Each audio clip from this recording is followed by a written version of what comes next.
Welcome, Lillian Yogel, Nancy Kerr, and Rita Dearman to Parties Extra. We are at the Oklahoman's video studio in Oklahoma City to talk about Heritage Hill's new cookbook. I'm Helen Ford Wallace.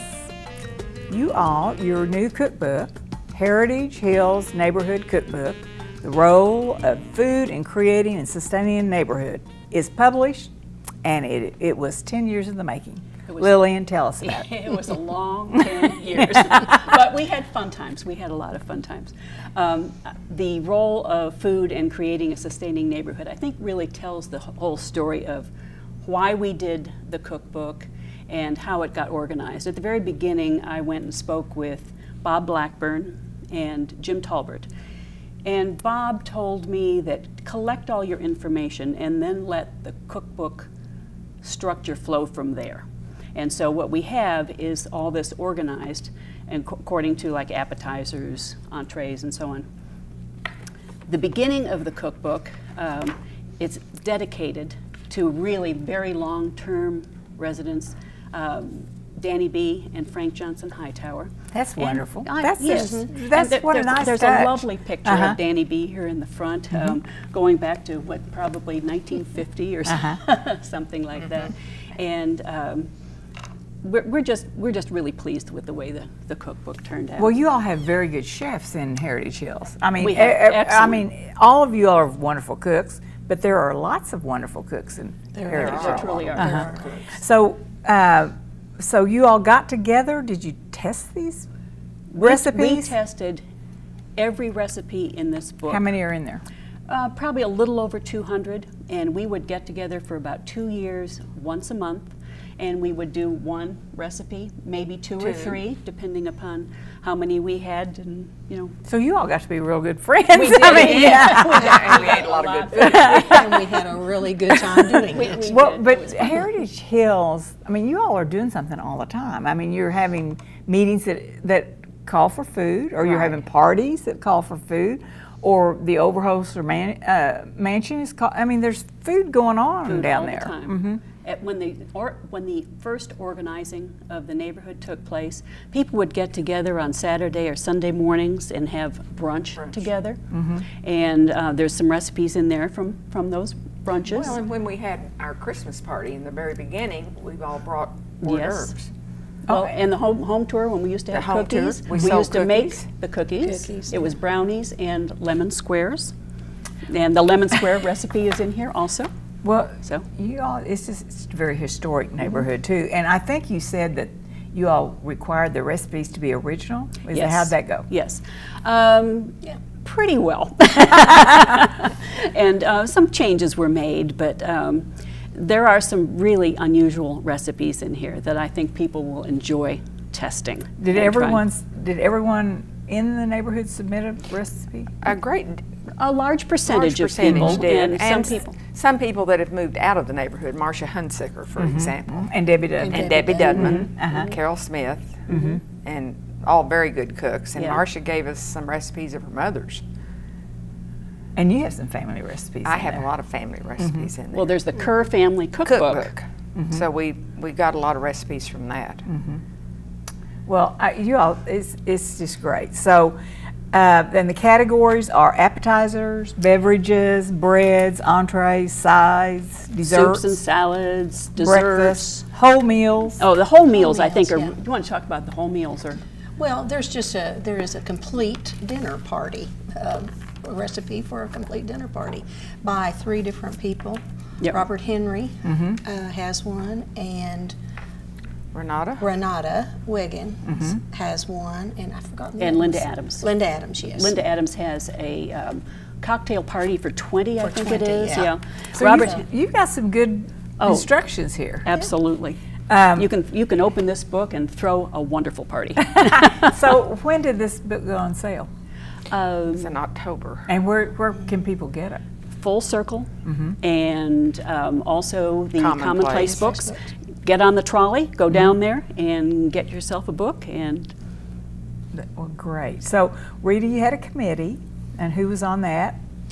Okay. Well, I'm just going to read the names, Okay, if that's perfect. okay. That's just perfect. First of all, Lillian, of course, was our chair, and Nancy was our chief cook. That's the title that we have in here. Yes. And washer. Trudy White was another very instrumental person in this, and she was our writer and photographer for a lot of the pictures that are in here. Not all of them, but some of them.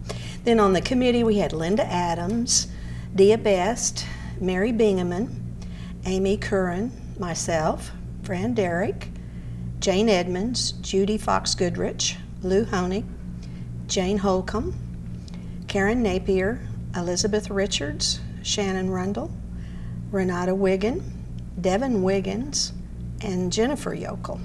Perfect. So who thought up the name? Who thought the name? The name of the book. Of the that book. was Trudy. Trudy. Trudy Trudy is just did. a really talented writer, and I would love everybody to read the introduction here.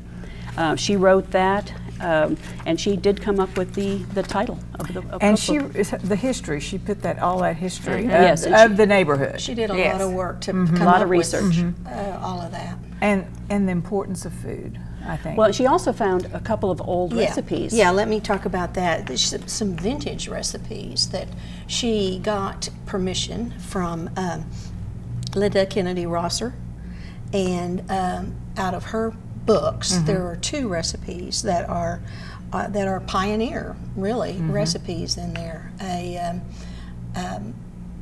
A peppermint ice cream recipe, right. and I forgot. Chess pie. Chess pie, yes. Yeah. From like the 1980s. So, Oh, my. Yeah. And they would 1880s. 1880s. I'm sorry. Yeah. And we did test them, and they were very They good. were good, especially the ice cream. How many pages is in this book? 200 200 and something. let's see, 276. 226. And what recipes did you all submit that you like the best? How about you, Nancy? Probably my favorite is our spinach Rockefeller that we have every Christmas and Thanksgiving. And it's in there? It's in here. It's like the filling for oysters Rockefeller, but just the spinach is a wonderful vegetable side dish. Got any others? That I gave. Well, this avocado tartare I borrowed from my daughter-in-law, and it's wonderful. Well, they said you cook out of this book all Yeah, the time. I do all the time. It's a great hors d'oeuvre.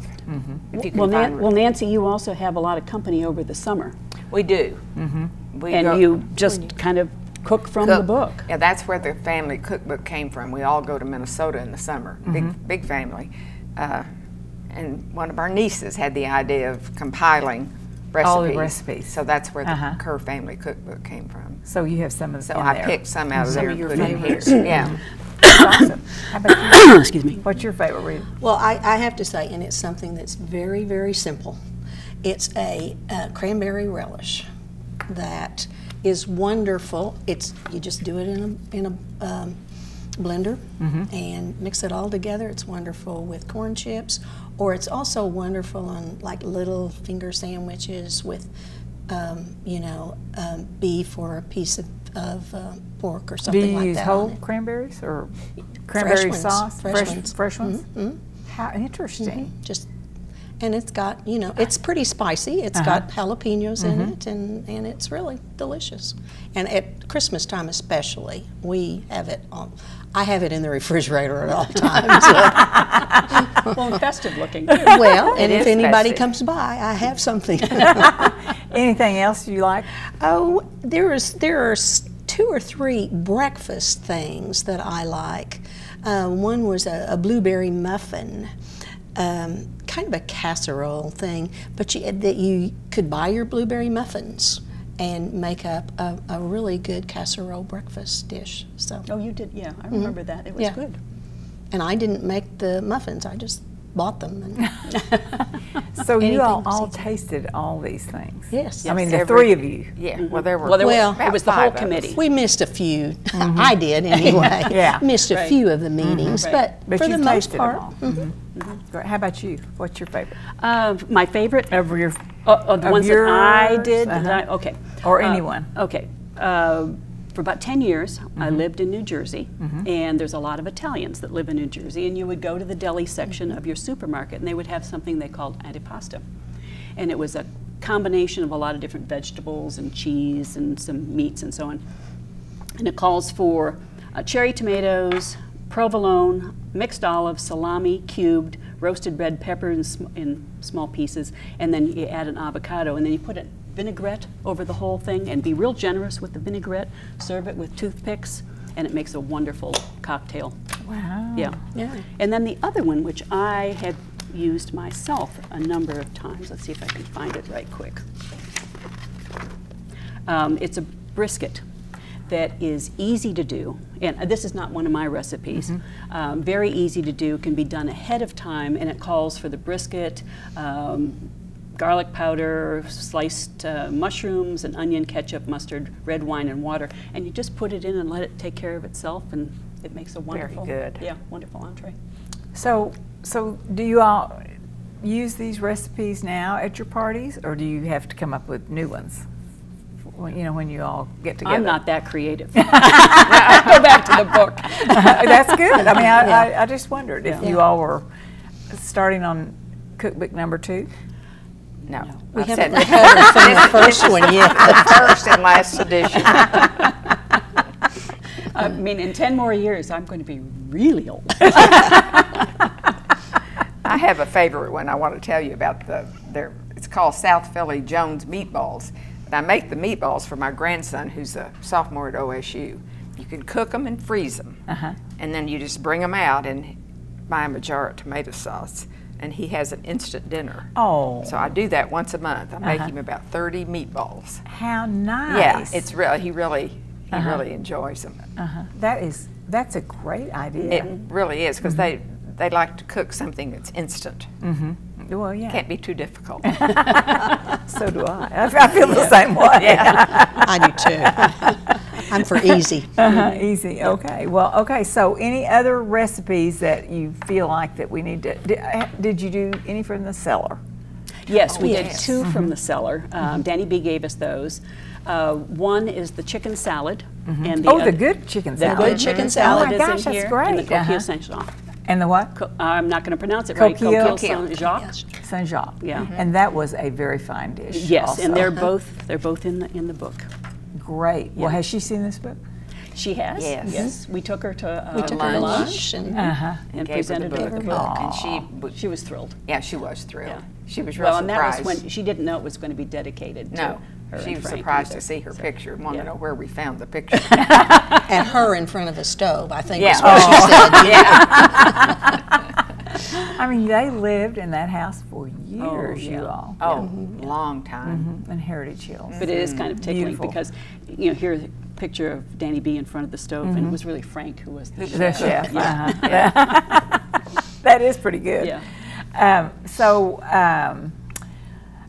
You also have a poem in this book. We do Who have a wrote poem. the poem?